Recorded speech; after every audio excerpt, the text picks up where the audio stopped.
Hello, everyone, and welcome to the latest episode of Chin-Quee Chats, the bite-sized podcast where we talk movies, sports, and everything in between. I'm your host, Matthew Chin-Quee, and this week I have a packed episode filled with just me. Just by myself this week, because I really wanted to take the time out to do a review, something that I, just haven't sat down and, reviewed one-on-one, just me and the mic, and then, you guys who are listening. Now, I know I said a few weeks ago I was going to do a Kingsman review, but last week, as you guys know, had a long episode with Cole, and then prior to that, I had gone home, so I didn't really have time to do the Kingsman interview, and it's kind of long past that. Anyways, I really want to review something else now, and that's Blade Runner 2049. Now, when this episode is released Sunday, it'll have been out for 3 days. A lot of cinephiles, a lot of people who really love movies, see movies open on Thursdays on like the early opening day. So hopefully most people have seen it. I'll start with a non-spoiler sort of thing and then go into spoilers later on, because it's really tough to discuss this movie without spoilers. It is possible, but what I want to talk about, I definitely want to go into the spoilers. So gonna do a review of Blade Runner 2049, and then for the free chat, we're gonna talk about the Raptors, because their season starts pretty soon. Preseason has already started. I'm really excited and I'm really happy that they're back. So we'll talk about that, and that'll be it. Hopefully this episode doesn't go almost an hour this time. I don't know if I can talk that long just by myself, so we'll see. But without any further ado, let's get into the cinema chat.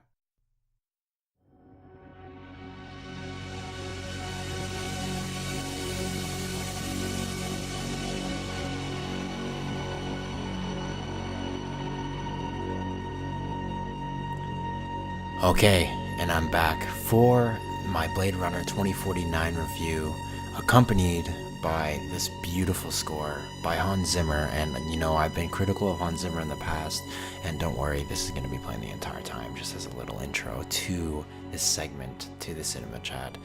A little something new I'm trying, but I've been critical of Hans Zimmer in the past, but I think this was a very it doesn't live up to the original score that Vangelis did, but it was pretty darn good for this movie, and that's saying something, because everything in this movie is pretty darn good. So like I do normally with a review with a movie that I'm reviewing that is part of a franchise, I want to kind of go back a little bit just to kind of explore my origins, sort of my origin story with this franchise. I don't even know if you can call Blade Runner a franchise at this point, but with 2 films, but it's my experiences with the original Blade Runner. Now, I had only seen the original one for the first time 2 years ago, I believe, and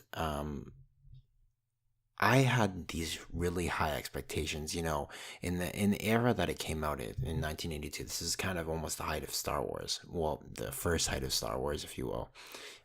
Harrison Ford was one of the biggest stars on the planet. He's going to do another science fiction movie, and I was watching this movie with this context. I thought that Blade Runner was going to be an action movie. I thought it was going to be in the vein of Star Wars, in the vein of Terminator sort of thing, even though it came before.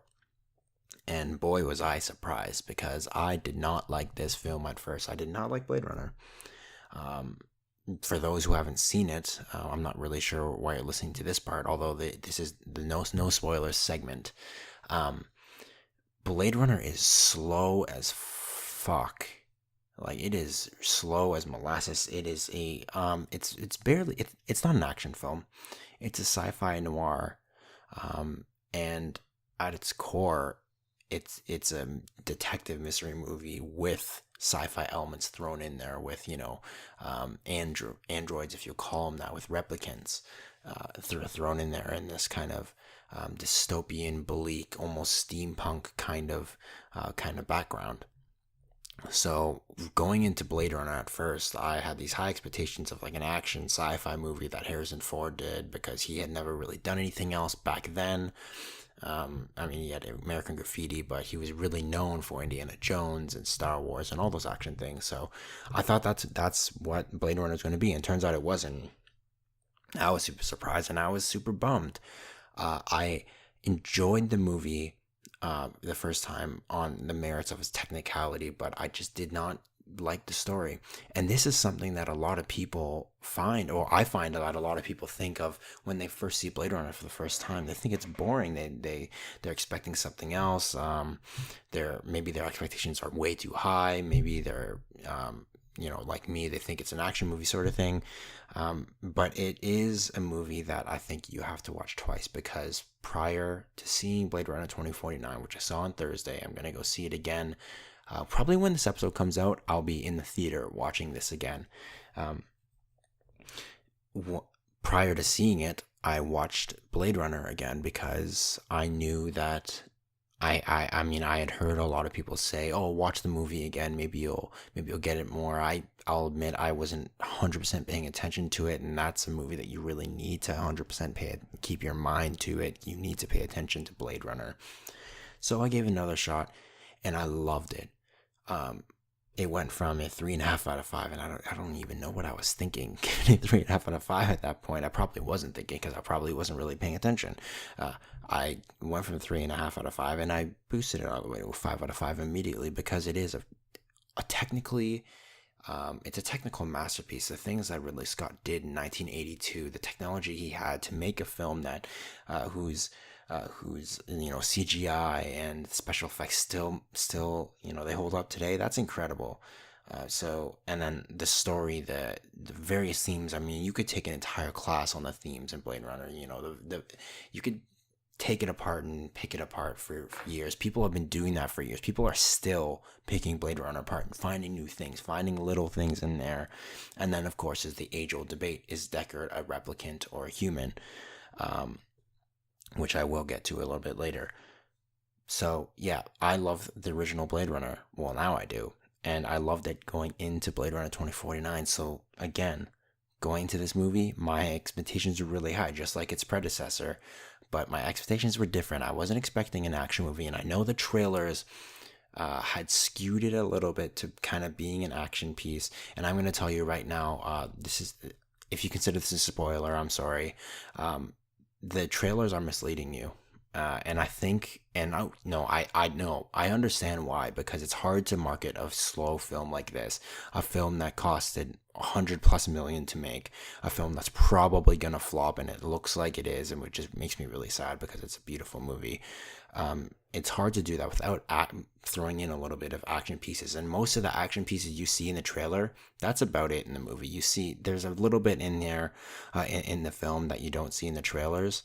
But that's the action. But don't make any mistake. That doesn't mean that the trailers are spoiling the film at all, because the trailers, they do a hell of a job, misleading you going into the film. They show very little of the film, and that's also not just because the film was almost 3 freaking hours long. Like, it's a long movie. That also might actually be why it's not doing so well at the box office as well, because it's long as fuck. But something interesting about the film, it's 2 hours and 44 minutes, and it feels like an hour. And I think that just shows, one, technically, on a technical level, that's perfect pacing in a film. But on an enjoyment level, on a review level, on rating the film, it's a perfect movie. That means it's a perfect movie because there is never one point where I am bored. And this is a film that is slowly paced, just like the original.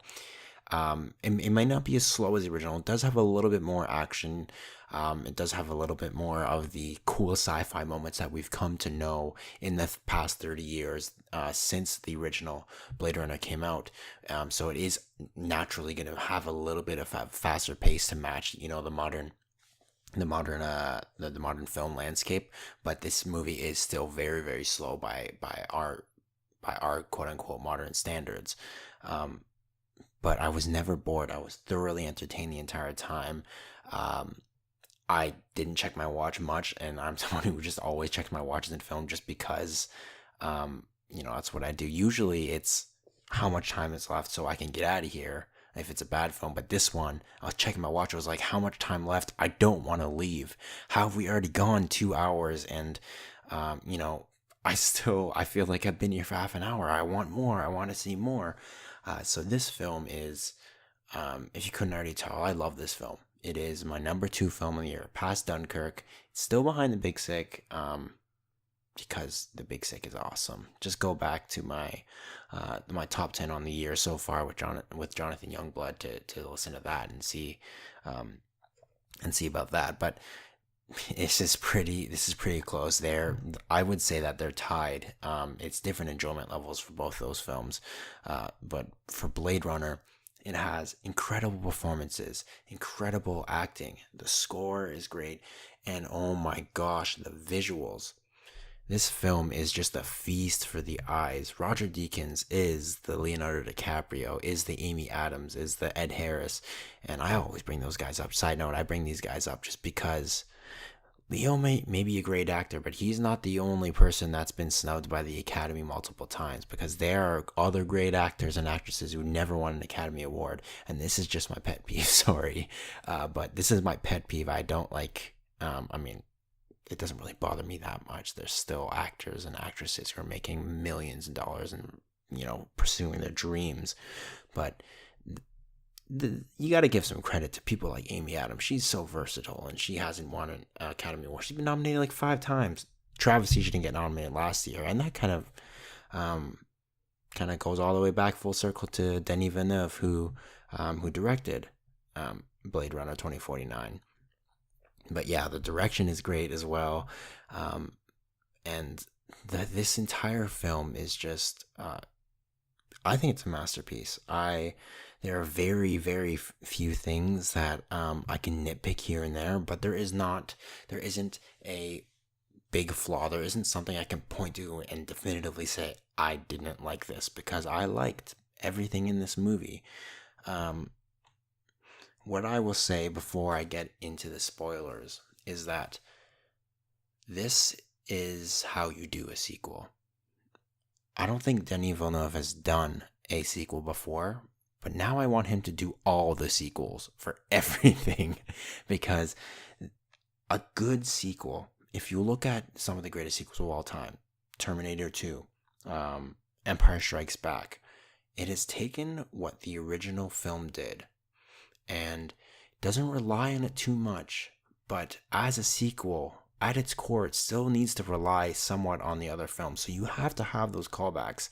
I don't like the argument that people, that South Park episode with the Remember Berries. There is some merit in that with the Remember Berries, but like when it is overused, it is overused, and it can be very jarring. But you need to have it. You need to have those callbacks somewhere. Empire Strikes Back had it. T2 had it. Blade Runner 2049 has it. You have that power too. No, I'm just kidding. But Blade Runner takes that source material from Blade Runner 2049 takes the source material from the first film and expands the world in a natural progression. This doesn't go, it doesn't fly off the rails. It's not like Fast and Furious where, 3 movies ago they were just racing on the street, and now they're jumping out of planes with cars. This is using the replicants, and I'm trying not to go into spoilers for people who want to go into this film completely clean but still want to hear a review. Using the replicants and creating a dilemma with them that seems plausible within the universe by taking aspects from the original Blade Runner and evolving them a little bit, and maybe retconning a little bit of stuff. Maybe some people can see it that way, but I see it as kind of expanding and explaining a little bit more behind the scenes of what happened in the original Blade Runner. It takes what we thought we knew and flips it on its head, and I think that is what a great sequel should do, and that is 100% what Blade Runner 2049 did. So that's my non-spoiler review of it. Spoiler review starts now, so I'll leave a time code in here for the spoiler moment, or for when this spoiler review starts, but this is the last warning, spoilers from here on out, because this is a spoiler-filled movie. So Deckard's barely in this movie. Rick Deckard, that's Harrison Ford's character from Blade Runner 24, or from Blade Runner, the original one. Instead, it's Ryan Gosling's Officer K, who is the main character in this. He is a Blade Runner, someone who hunts down replicants, and he is a replicant himself, and it's confirmed in the first 3-4 minutes, like in the very opening. It's confirmed that he is a replicant, and I think that was incredible, just because one, I kind of see it as a little nod and a wink to the audience, because we have been debating for so long whether Deckard is a human or a replicant. From the very beginning, we get this definitive evidence that, hey, K is a replicant, and there is no you can't doubt it, you can't refute it. He is a replicant. So I like that. And also putting a replicant in that position when you know he is a replicant, and giving the drama that he has, that he thinks he is someone special, he's implanted with these memories that he thinks are his. I think it was really fascinating. And when I was talking about naturally progressing these characters and harkening back to the prequel and expanding on that, I thought introducing the potential reproduction of replicants was incredible, because it's something that conceivably could have existed in the original Blade Runner universe. Because these replicants, they're, for all intents and purposes, they're human. Okay, they're a little bit stronger, and maybe a little bit more beady and have less range of emotions, but physically they're engineered to be exactly human. So why can't we bring up the dilemma of reproduction? Why can't we bring up the dilemma of them starting their own race, being an upgrade to the race? And we saw that in the original with with Leon and and Roy and the other replicants who started to rebel, because they thought, hey, why can't we're better than them, why can't we be that? And it expands on that. It has this rebellion in it, but it also throws in that wild card that the key to replicant reproduction is in this film. And what I love about this film is that Denny V did it again. Last year with Arrival, he strung me along, had me thinking one thing, and flipped the coin halfway through the movie, maybe in the third act. And he does it again in this movie so well. This entire movie, you are led to believe that, even for someone like me, I was looking out for a twist. I was ready. I was there. I was skeptical. So when all the evidence was there, the memories, the fact that Joy kept calling Kay special, when all that was presented to me, I was sitting there. I'm like, nope, I'm not believing it. Kay, no, this would be cliche. This wouldn't work. It would make it would almost cheapen Blade Runner to be just another drama or another blockbuster film. And I was skeptical that Kay wasn't Deckard's kid, until about halfway, when there was so much evidence and the film was working so well. I was like, you know what? I believe you. It is Kay. And then half an hour later, they're like, nope, he's not. We'll have to go save Deckard's daughter. And the look on Ryan Gosling's face, and he sells this really well. He is a phenomenal actor. And all the performances are great in this movie, but Ryan Gosling, because we see most of him, I think he's the best in this. His face there is basically ours. I sat there, I was like, what the hell is going on? He did it again. He somehow convinced me, and I was skeptical the entire time, that Kay was this, this special new reproductive capable replicant, and then just shit on me again.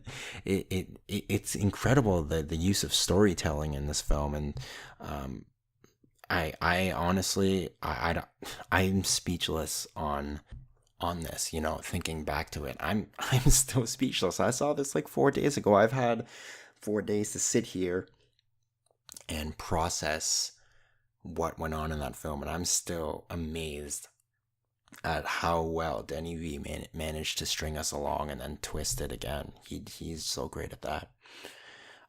So yeah, if you can tell the story, phenomenal. It takes Blade Runner to a whole new level. It carries on a lot of the themes and discussions of morality. And I don't think that you can, pick this film apart for its themes as much because we've already explored a lot of them over the past 30 years since Blade Runner has been out. And it doesn't introduce too many more.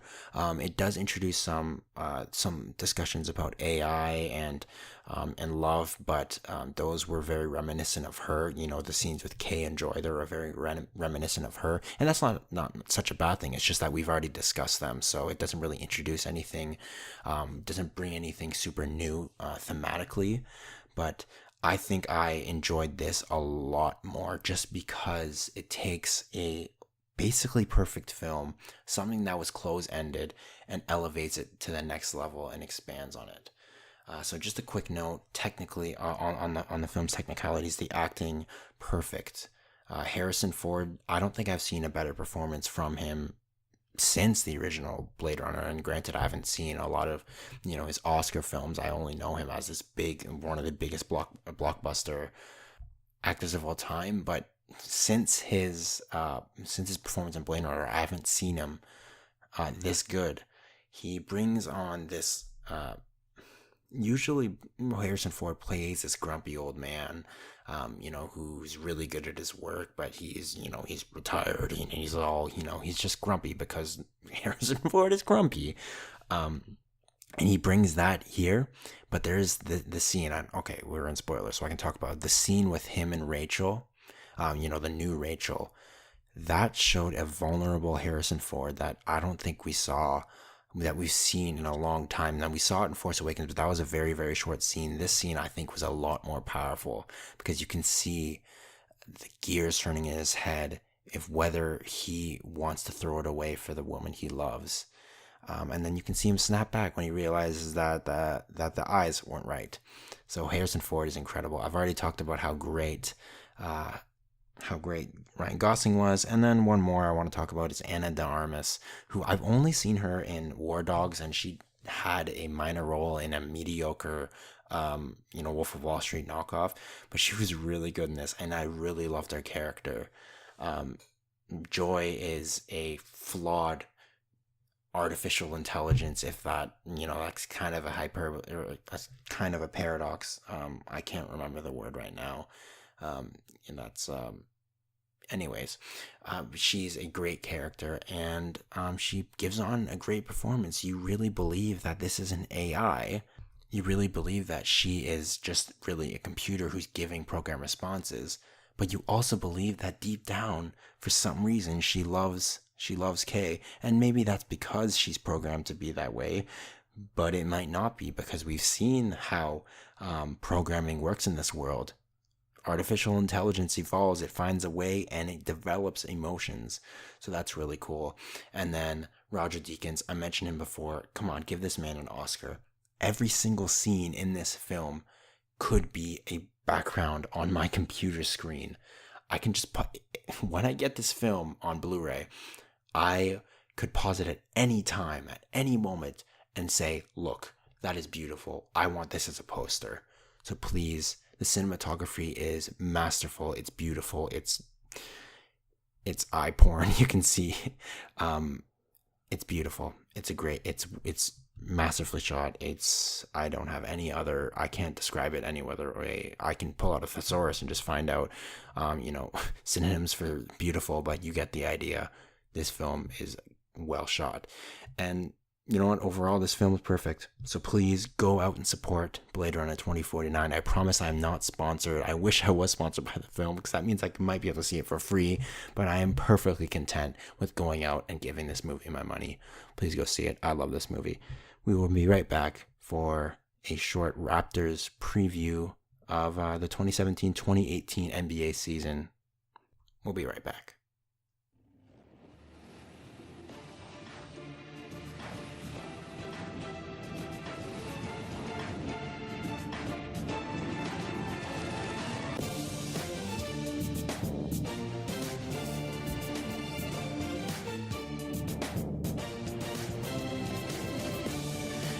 Man, I have always wanted to intro to that song, man. Holy crap. For those of you who don't know, that is the Raptors TSN opening. TSN is a sports network. It's like our ESPN, it's like Canada's ESPN, but that is the theme song that the Raptors open with every single game. That song never fails to get me hyped up. For those of you who know, I am a die-hard Raptors fan. I mean, I started this podcast in the off season, so I haven't really had much time. I haven't really given much time to talk about them, but they are my team. They've been my team for as long as I can remember, and they will always be my team, no matter how good we are, no matter how bad we are. Ride or die. I'm one of those weird, crazy fans that if I had the money, I'd be at every single game. I would be. I truly would go to every single game, and I would stay till the end if we were losing by 50 or winning by 50. It's like a marriage to this team. But yeah, that song, it's been with me since my childhood. They haven't changed it, which thank God they haven't changed it. I would be so upset. They made the little tweaks here and there, but anyways, I remember hearing that song, opening night 5-6 years ago, jumping up and down, so excited, and I still want to jump up and down and dance to it. But yeah, opening night is soon for the Raptors. We are less than 2 weeks away at the time of the recording of this episode, when this episode comes out.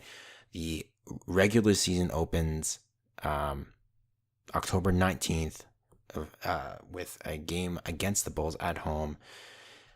Our team is we're looking all right this year. It's really too early to tell to see if this team has gotten better with all the shakeups in the NBA, with all the moving around, the trades, the free agencies. The entire landscape of the NBA has changed, and many teams have had really active off seasons. Now we've had a decently active off season, but we haven't had many changes to the roster. We have re-signed Kyle Lowry, who is our star point guard, one of our franchise players. We re-signed Serge Ibaka. He is a fringe star player in my opinion, and a very, very vital role player in our squad. And we signed both of them. We drafted a steal in my opinion. OG Anunoby, I believe is how you pronounce his name. He's hilarious, but he's on top of having an excellent personality, as most of the team members of the Raptors do. And I'll get to how I know that but it's not because I know them personally. It's something that the Raptors organization does, which is really, really cool compared to the other organizations. But he is a steal, and if he can recover from his injury, which is why he dropped to us in the draft, I think he can be really good, and I think he can break out. And speaking of breaking out, we just extended one of the most underrated players in the game, in my opinion, one of the best players that nobody has heard of, Norman Powell, who is a second-round draft pick 2 years ago, or 3 years ago now. He's going into his third season. He's one of my favorite players on this team. He brings so much energy, so much drive. His defense is outstanding, and he is just explosive off the dribble. He is like young Dwayne Wade and Russell Westbrook mixed up into one, except he can shoot too. He can shoot threes. He shot during last year during the first round series versus the Bucks. He was shooting at like a 40% clip or something like that. Or no, sorry, that's not actually that good. He was shooting at almost a 50% clip, I think, from three.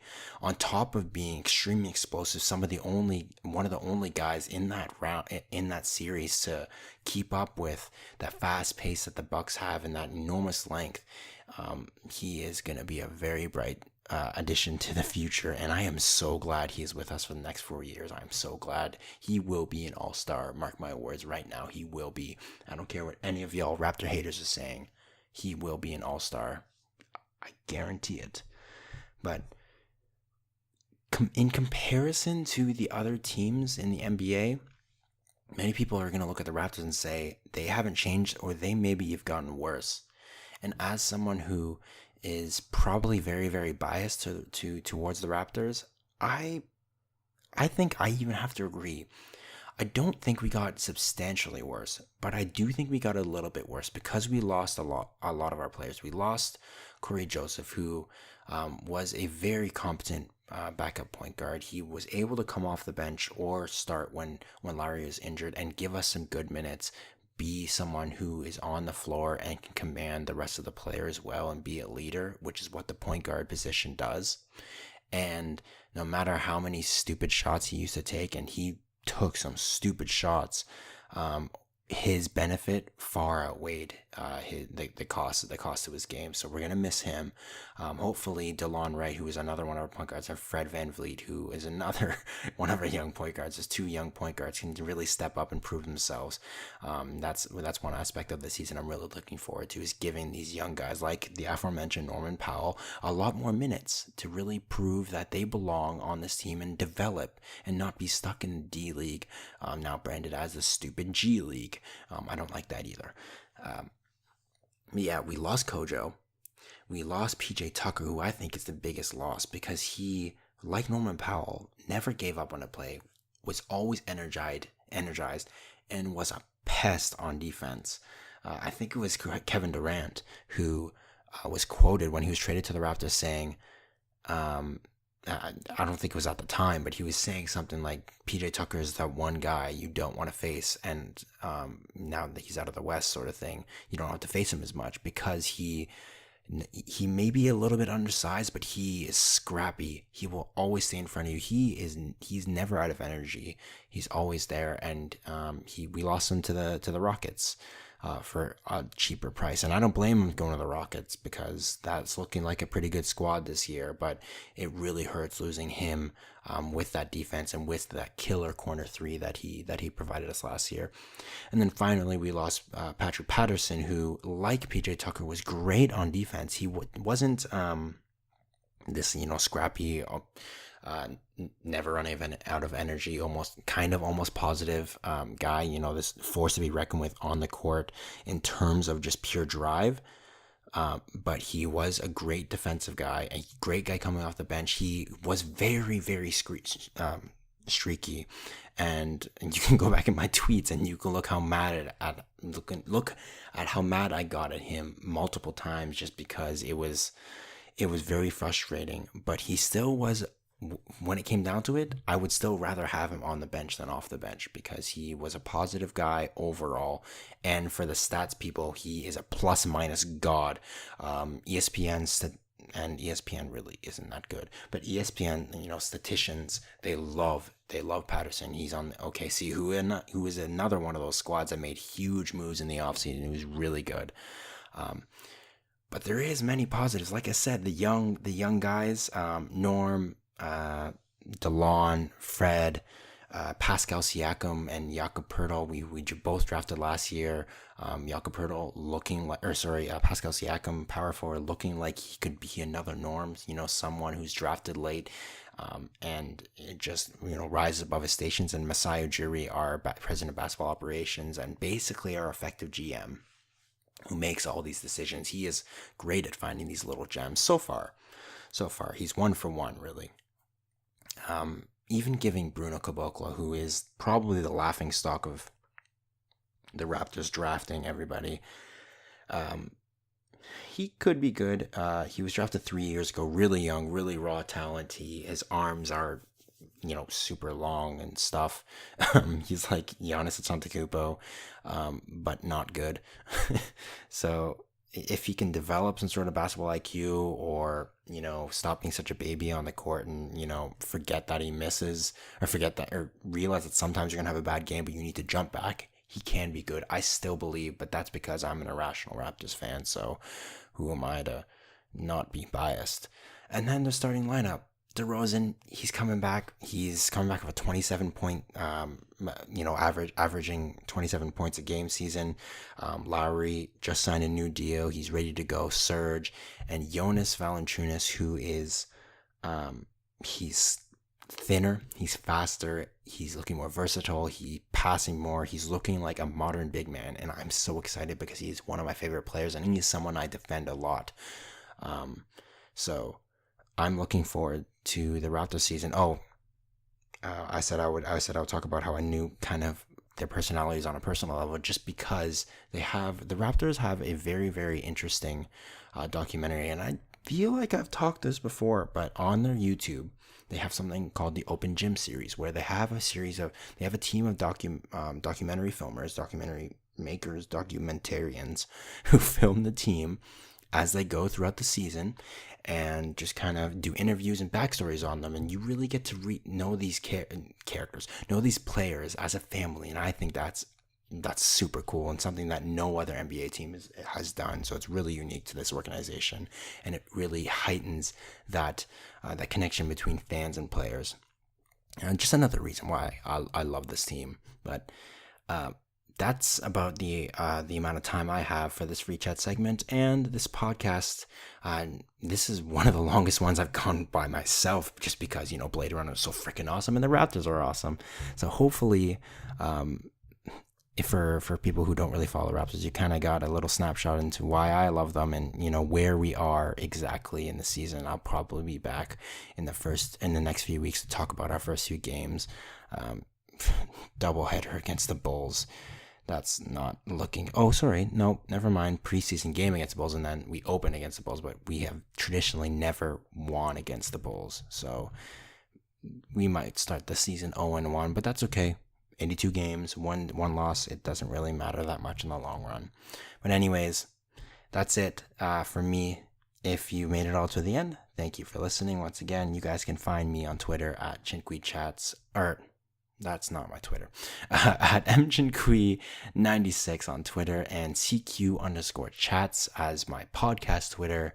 Make sure you listen to all the new shows on the Geek Plus Radio Network, including Beyond the Grave and Vital Vibrations and Sports Wars and Geek Plus Gaming and everything else. Check them out for probably better insights and podcasts than me.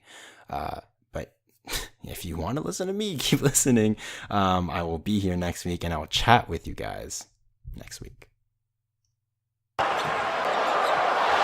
block by Valanciunas.